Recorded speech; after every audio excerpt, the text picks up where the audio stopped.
retourne pas à toi sans avoir accompli ses desseins. Et nous prions, Seigneur Dieu Tout-Puissant, Papa, que cette parole, ô Dieu, semée dans nos cœurs, nous apporte la vie que tu as prévue pour nous en ce moment. Qu'elle soit une grande bénédiction pour nous, qu'elle nous fortifie, qu'elle nous guérisse intérieurement, Seigneur mon Dieu, mon roi, qu'elle nous ouvre les yeux et qu'elle nous assagisse. Au nom de Jésus-Christ de Nazareth, nous avons prié. Amen. OK.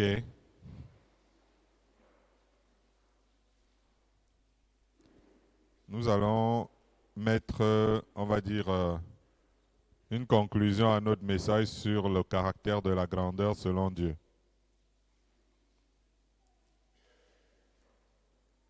Maintenant, c'est une conclusion qui a un titre un peu long. C'est-à-dire, Jésus exhorte les hommes à recevoir favorablement ses humbles serviteurs comme lui-même. C'est de ça que nous voulons parler ce soir. Jésus exhorte les hommes à recevoir favorablement ses humbles serviteurs comme lui-même. Je ne sais pas comment on pouvait intituler ça autrement pour que ce soit aussi précis que ça. Jésus exhorte les hommes à recevoir favorablement ses humbles serviteurs comme lui-même. Alors, lisons Matthieu 18, verset 5 pour commencer. Matthieu 18, verset 5. Et quiconque reçoit en mon nom un petit enfant comme celui-ci me reçoit moi-même. Amen. Amen. Quiconque reçoit en mon nom un petit enfant comme celui-ci me reçoit moi-même. Jésus exhorte les hommes à recevoir favorablement ses humbles serviteurs comme lui-même. Le petit enfant, dans ce contexte, c'est l'humble serviteur de Christ, comme il en a fait l'illustration à ses disciples un peu plus haut. C'est pourquoi il est question de petit enfant en son nom, ici. Il est question d'accueillir quelqu'un d'une certaine manière qui vient au nom de Jésus et le cas échéant, donc c'est ça. C'est pour dire en fait que ce n'est pas a priori la personne qu'on voit, qu'on accueille, mais c'est celui qui l'envoie. On accueille son représentant, son émissaire, son ambassadeur. Jésus dit à ses disciples que ce n'est pas eux qui l'avaient choisi, c'est lui qui les avait choisis, qui les avait établis, afin qu'ils aillent. On ne résiste pas à la vocation céleste pour ceux qui l'ont reçu en direct. Paul dit que nous faisons fonction d'ambassadeurs. Ambassadeurs pour Christ, comme si Dieu exhortait au travers de nous. Jésus lance un message ici, dans le passage que nous venons de lire, à quiconque reçoit ses humbles serviteurs. C'est vrai que cela part du constat alarmant qu'un prophète n'est pas prophète dans sa patrie ou sa propre maison. Mais moi, j'appelle ça un complexe social. Admettons que le monde a vraiment besoin de Dieu. Ça, c'est quand même ce qu'on peut ressentir au fond de nous. Et si Dieu veut s'approcher de tout le monde. Mais la procédure de Dieu de s'approcher de tout le monde est évangélique. Selon que Jésus déclare, quiconque reçoit en mon nom un de ces petits enfants me reçoit moi-même. Et quiconque me reçoit, reçoit non pas moi, mais celui qui m'a envoyé. Vous recevez Dieu à travers Christ qui vous est présenté au travers d'un enfant de Dieu qui est envoyé vers vous. On va dire que c'est une chaîne spirituelle. Vous voyez, c'est une chaîne spirituelle.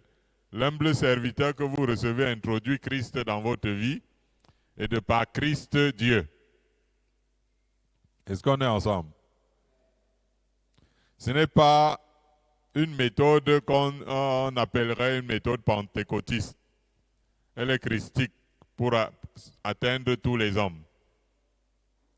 Il s'agit de l'accueil d'un enfant de Dieu qui aboutit à la réception de Dieu lui-même au final. C'est ça que Jésus est en train d'annoncer ici.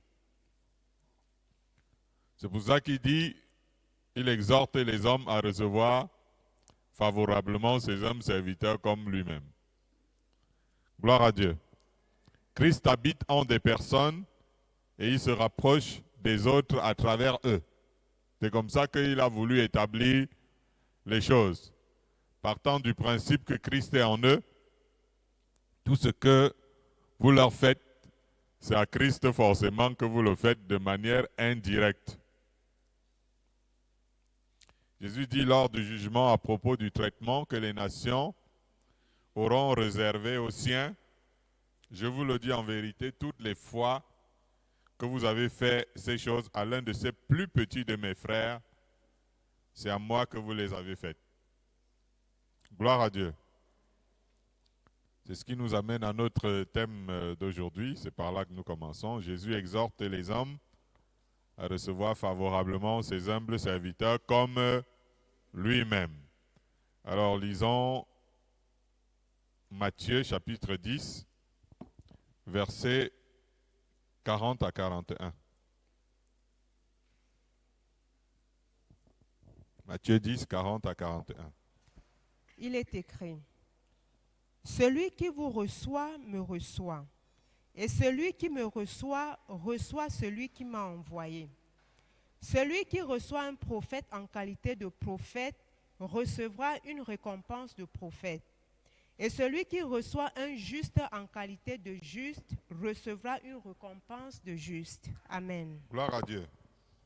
Le message est très clair pour tous ceux qui ont envie de rencontrer le Seigneur. Il leur envoie un de ses humbles serviteurs qu'il a choisi ou qu'il a établi. Il faut être très perspicace pour comprendre et en profiter. En fait, Dieu veut vous parler, il envoie son messager vers vous. Mais c'est la manière que vous allez l'accueillir qui vous sera en bénédiction ou non.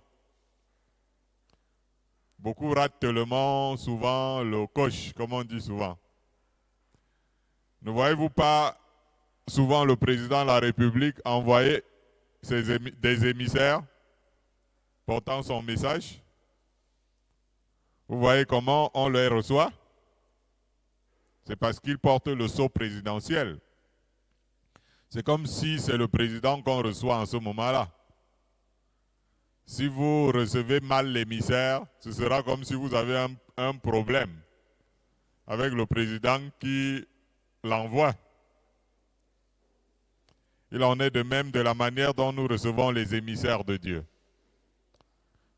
Gloire à Dieu. Le problème, ce n'est pas eux, mais avec celui qui les envoie.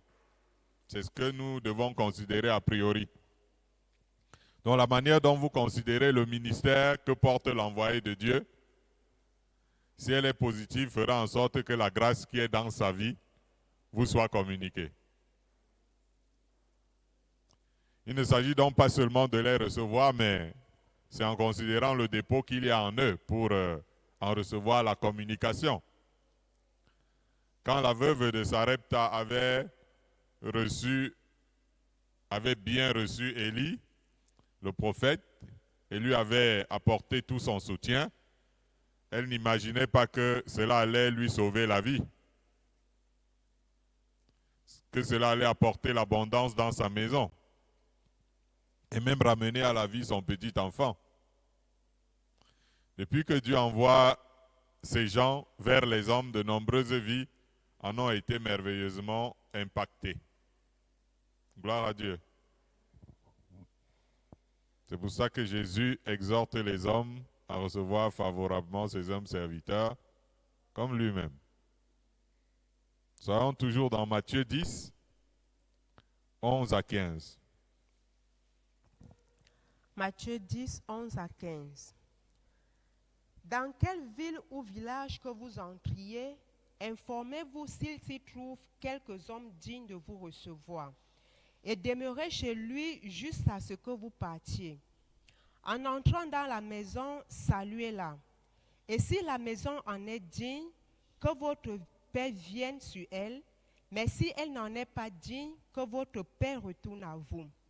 Lorsqu'on ne vous recevra pas et qu'on n'écoutera pas vos paroles, sortez de cette maison ou de cette ville et secouez la poussière de vos pieds. Je vous le dis en vérité, au jour du jugement, le pays de Sodome et de Gomorrhe sera traité moins rigoureusement que cette ville-là. Amen. Amen. Maintenant, quand on veut aller en mission, c'est bien de se rassurer qu'on y sera favorablement reçu. Il faut aller s'enquérir soigneusement auprès des personnes qui ont la dignité, voire qui ont qualité pour votre accueil dans la ville, le village ou le quartier où vous allez opérer. La plupart du temps, c'est une famille d'accueil qui sera le transit. L'œuvre peut commencer dans cette maison. Or, Jésus recommande de la civilité envers les gens qui vous accueillent. Il faut montrer de la reconnaissance envers ceux qui vous reçoivent, les estimer et les respecter affectueusement parce qu'ils vous ont accueillis. Parce que c'est la porte ouverte pour votre mission. Vous devez y venir en paix et y vivre en paix. Montrez que vous êtes une personne paisible et pacifique et non un homme à problème. Comme dit Paul, autant que cela dépend de vous, soyez en paix avec tout le monde. Les fils de Dieu apportent les fils de Dieu. Alléluia. C'est à cela qu'on doit les identifier. Maintenant, il y a aussi des lieux d'accueil, certes, mais qui ne sont pas dignes de votre mission. Vous ne devez pas aller vous installer chez une personne peu recommandable dans la contrée, ce qui va compliquer votre mission. Les gens disent souvent que qui se ressemble, s'assemble. Vous arrivez chez une personne peu recommandable dans une région, vous vous installez chez elle, on va dire, voilà son frère. Rassurez-vous donc que vous êtes à la bonne adresse. Il faut dire que même ce qui commence bien peut finir en queue de poisson. Tant qu'on veut de nous, tant qu'on veut de vous, vous restez. Mais si on ne veut plus de vous, vous partez simplement. Pourvu que vous n'en soyez pas le coupable. Et même si vous venez pour le salut des âmes, vous ne serez pas toujours la bienvenue partout. Gloire à Dieu. Ce message vous prépare à de plus grandes missions. Les gens ne voudront pas vous écouter partout. Même si vous venez au nom du Seigneur, vous êtes comme une sentinelle de Dieu pour avertir les méchants, afin qu'ils ne meurent pas dans leur péché. S'ils ne vous écoutent pas, vous aurez essayé. Au moins leur sang ne vous sera pas redemandé, n'est-ce pas? Ils emporteront la charge pour avoir rejeté la lumière pour les ténèbres. Ceux qui rejettent la parole, ceux qui rejettent les messagers de Dieu ne savent pas qu'ils seront jugés pour cela au dernier jour. Puisque il fallait bien que Dieu vienne dans ta vie, et il est venu à travers des messagers. La malréception des envoyés de Dieu peut aussi jouer contre une contrée. C'est ainsi que la nuit est avancée dans beaucoup d'endroits dans le monde, parce que ces endroits avaient rejeté l'évangile. Il y a une région dans notre pays où il y a eu beaucoup de guerres. Mais les gens oublient qu'il y a quelques années, un grand évangéliste est venu d'Allemagne. Il a fait le tour du Cameroun. Quand il est arrivé dans cette région-là, on n'a pas accepté.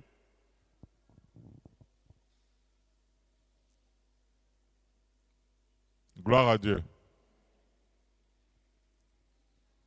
Des guerres sont arrivées derrière des régions à l'instar d'Israël qui avait rejeté le Messie.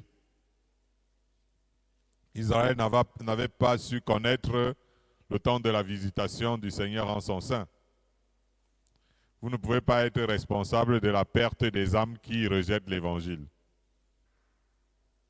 Alléluia.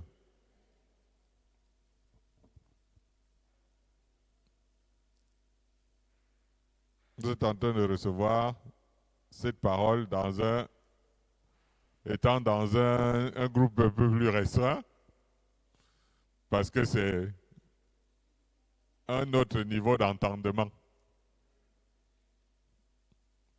Et si tu es en train de recevoir cette parole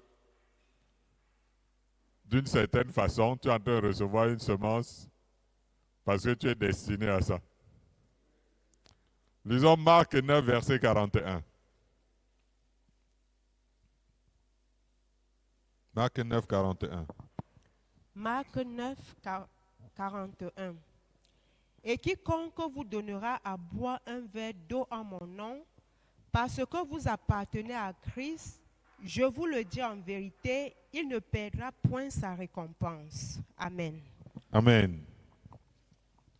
Pour soutenir les enfants de Dieu, pour soutenir les ministres de Dieu et les encourager dans leurs tâches, il faut avoir ne serait-ce qu'un minimum d'attachement religieux et même de l'histoire de Christ. Vous n'avez pas besoin d'appartenir à leur milieu. N'oubliez pas que notre message est au départ adressé aux hommes. Jésus exhorte les hommes à recevoir favorablement ses humbles serviteurs comme lui-même. Vous n'avez pas besoin d'appartenir à leur milieu. Mais en les soutenant, cela montre que vous donnez de la valeur à ce que Christ a fait pour les hommes. Cela peut concerner tout le monde, même l'administration.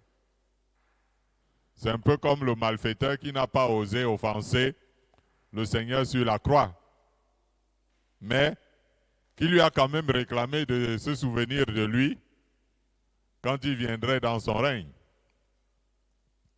Il n'a pas cheminé avec Jésus, mais il a considéré et respecté la personne et l'œuvre de Christ. De nombreuses femmes du temps de Christ n'étaient pas en train de courir après lui comme ses disciples, mais elles soutenaient son œuvre. L'une d'elles, Marie, fut la première à le voir dans son corps de résurrection avant même ses propres disciples. Marie de Magdala, non? N'est-ce pas? Même si vous ne faites pas partie des Jesus People, mais que vous choisissez de soutenir ceux qui sont engagés dans la mission évangélique ou d'évangélisation, vous serez récompensé par le Seigneur qui vous le révaudra. Ça, c'est un message important pour la société. Publius avait soutenu Paul et ses compagnons en les recevant de manière amicale. Ça, c'est à la fin du livre des Actes des Apôtres. Voyez-vous, on peut être ami des ministres de Christ et les soutenir sans être dans leurs assemblées. C'est un message que Christ adresse aux nations. À cause de sa bienveillance, celle de Publius, envers Paul et ses compagnons, le papa de Publius fut guéri de la dysenterie. À l'époque, la dysenterie était mortelle. Ce n'était pas comme à notre époque où quand quelqu'un est dans cette situation, il peut avoir les remèdes et être guéri. À leur époque, la dysenterie, ça te tuait. Mais comme Publius, qui était un homme important, une autorité, a bien traité les ministres de Christ, son père qui aurait pu mourir a été guéri de la dysenterie.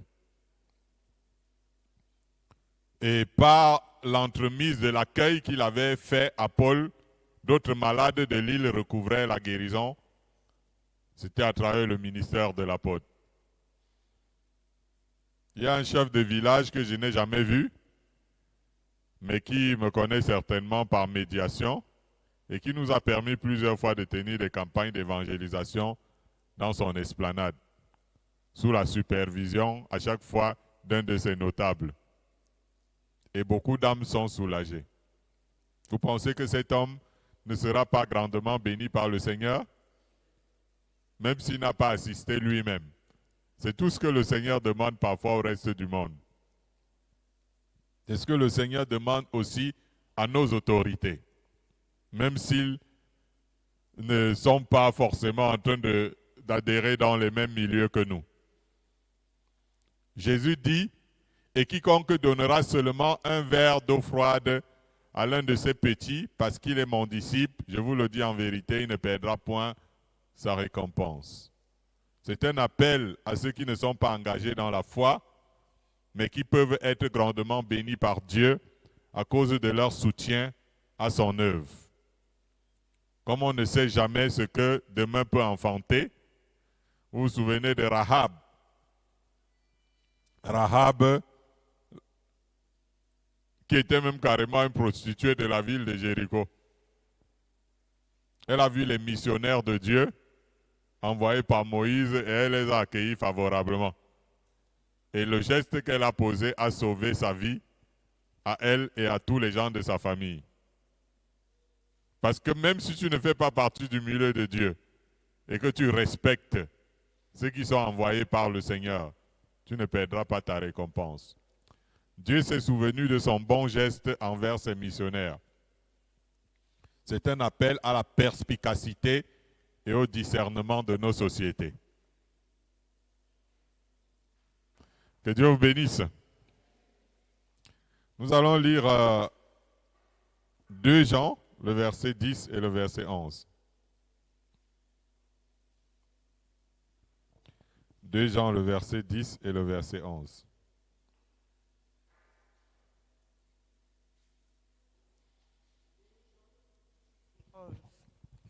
Il est écrit, « Si quelqu'un vient à vous et n'apporte pas cette doctrine, ne le recevez pas dans votre maison et ne lui dites pas salut.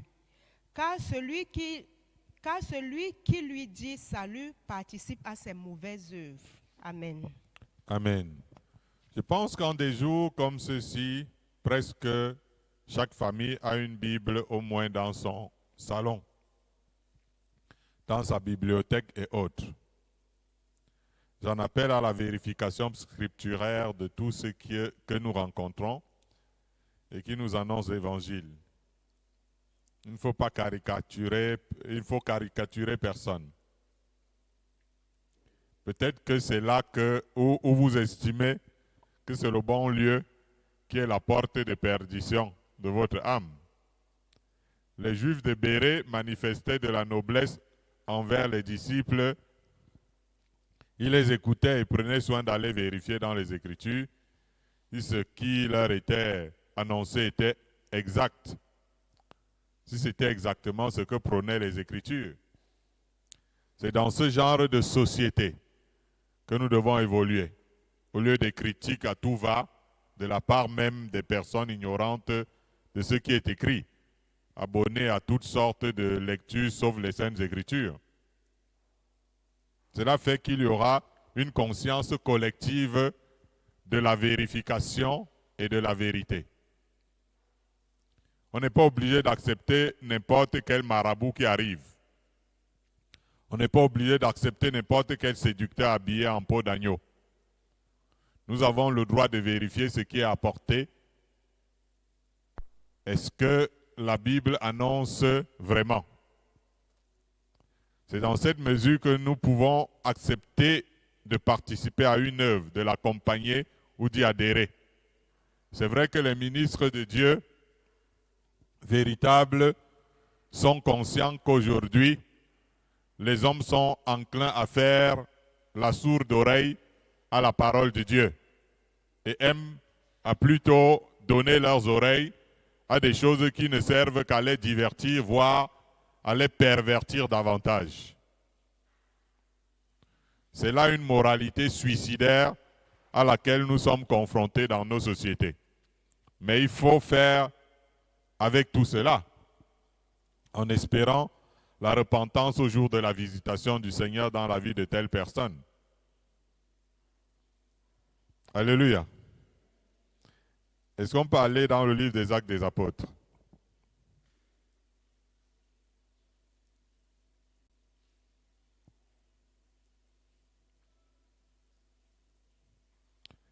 Acte 17, le verset 6 à 9.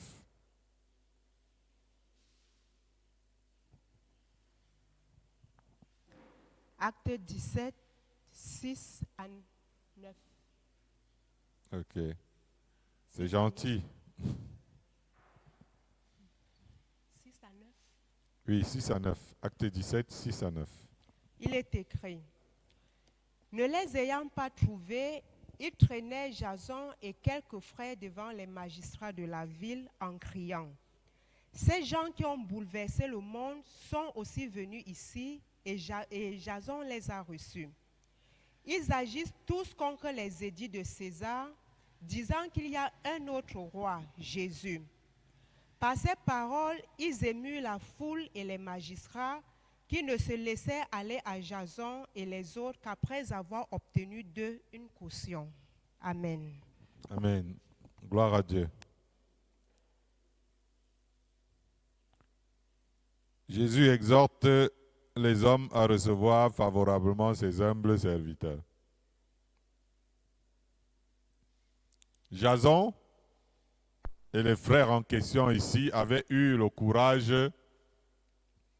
d'accepter l'évangile et d'accepter d'accueillir l'apôtre Paul dans un climat qui était hostile aux évangélistes et aux missionnaires. Le problème de Jason et des autres qui avaient suivi l'apôtre Paul dans son évangile, c'était d'avoir adhéré et emboîté le pas à des personnes qui bouleversaient le monde. Non pas en enseignant le mal aux gens, mais en œuvrant pour le salut de leurs âmes, en les éduquant selon la parole de Dieu et en transformant merveilleusement leur vie. Mais comme disait un certain Brassens, les braves gens n'aiment pas qu'on suive une autre route que. Des fois, vous avez beau être la meilleure version possible, même ceux qui sont médiocres s'attaquent à vous. Nous sommes dans une société de pseudo-liberté religieuse. Nous sommes du côté qui permet de mieux comprendre la chose. Beaucoup de gens sont menacés à cause de leur foi, des enfants aux épouses, voire des employés. D'autres ont peur de s'engager dans la foi dont ils sont pourtant convaincus, par manque de courage d'affronter les intimidations. Des femmes sont battues par leur mari à cause de leur adhésion à l'église ou à des églises évangéliques, tout comme des enfants. Il y a de nombreuses souffrances silencieuses orchestrées dans notre société, état de droit. Des matraquages psychologiques subis par des personnes qui ont choisi de suivre le message évangélique en lieu et place des anciennes croyances auxquelles elles et les leurs étaient attachés. Dans les évangiles, l'évangile de Jean notamment, les parents de l'aveugle né,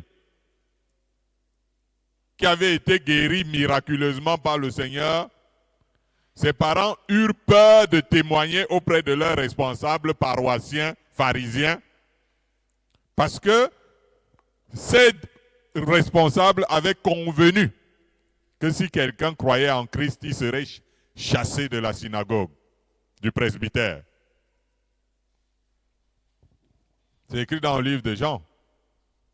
Votre fils est né aveugle. Il a déjà un âge très avancé dans la vie. Il est guéri par le Seigneur. Mais les parents ont peur de témoigner. Parce qu'ils ont peur de leurs responsables paroissiens qui étaient dans leur ancienne religion. Alors les parents tuent leur bonheur. Ils tuent leur bonheur. Vous vous rendez compte? Leur bonheur d'avoir été si béni par le Seigneur qui a guéri leur enfant. Et ils amenaient leur fils à prendre seul ses responsabilités malgré les merveilles qu'ils avaient expérimentées de la part du Seigneur. Ainsi, beaucoup de gens sont convaincus de l'œuvre salutaire des vrais missionnaires, mais ils n'osent pas adhérer de peur d'être persécutés par leurs proches et autres. Voilà une vérité sociétale sur laquelle on devrait se pencher. Mais qui le fera? Nous allons terminer notre message du jour sur Jésus qui exhorte les hommes à recevoir favorablement ses hommes serviteurs en lisant Luc 9, versets 53 à 56. Luc 9, 53 à 56. Luc 9, 53 à 56, il est écrit. Mais on ne le reçut pas parce qu'il se dirigeait sur Jérusalem. Les disciples, Jacques et Jean, voyant cela, dirent, « Seigneur, veux-tu que nous commandions que le feu descende du ciel et les consume ?» Jésus se retourna vers eux et les réprimanda, disant, « Vous ne savez de quel esprit vous êtes animés. Car le Fils de l'homme est venu non pour perdre les âmes des hommes, mais pour les sauver. » Et ils allaient dans un autre bourg. Amen. Amen. Maintenant, quelle attitude devons-nous avoir envers ceux qui nous rejettent, nous les prédicateurs de l'Évangile? Quelle attitude devons-nous avoir, nous qui avons emboîté le pas à Christ, envers ceux qui ne nous écoutent pas, qui ne nous reçoivent pas, qui ne nous considèrent pas? Devons-nous prononcer des jugements et des condamnations contre eux? J'aimerais illustrer la position inconfortable qu'a eu Christ sur la croix. Tout le monde venait l'insulter. Tout le monde venait l'injurier, se moquer de lui et autres. Mais il n'a rien dit. Et pour eux, il a plutôt intercédé. Oui, intercéder pour leur pardon. Paul dit que Dieu était en Christ réconciliant le monde avec lui-même, en n'imputant point aux hommes leurs offenses. Jean et Jacques voulaient invoquer le feu du ciel pour consumer ces mécréants. Mais le Seigneur ne veut pas de djihad. Il ne veut pas une guerre religieuse en son nom. Parce que lui, il est le prince de paix. Nous devons faire attention à l'esprit qui nous anime lorsque nous sommes rejetés, lorsque nous sommes repoussés, dévalorisés, mal accueillis, mal considérés et autres. Ces personnes qui nous rejettent aujourd'hui peuvent être celles qui seront plus engagées que nous dans la foi demain, à l'instar de Paul. Paul qui persécutait les disciples de Christ et qui est devenu plus tard celui que nous connaissons aujourd'hui. Si dans le feu du ciel avait consumé Saul, nous n'aurions pas eu Paul. Même si quelqu'un rejette la parole aujourd'hui, demain il peut y adhérer pleinement. Le disciple n'est pas plus grand que son maître, ni l'apôtre plus grand que celui qui l'envoie. Il y en a qui nous écouteront et d'autres ne nous recevront pas. Jésus ne nous a pas envoyés enfoncer des portes. Alléluia. Lui-même, il se tient à la porte. Lui-même, il se tient à la porte. Alléluia. Il ne cogne pas. Il toque.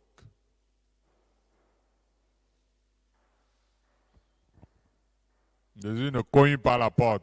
Il toque à la porte.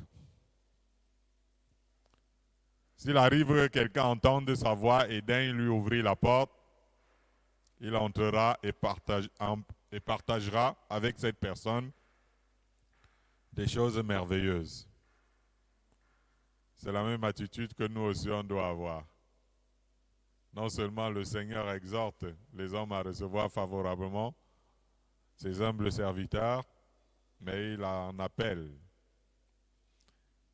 à être pacifique ces humbles serviteurs qui ne sont pas bien reçus. À l'exemple du Maître. Que Dieu vous bénisse. Nous allons garder un petit moment de réflexion par rapport à ce que nous avons entendu.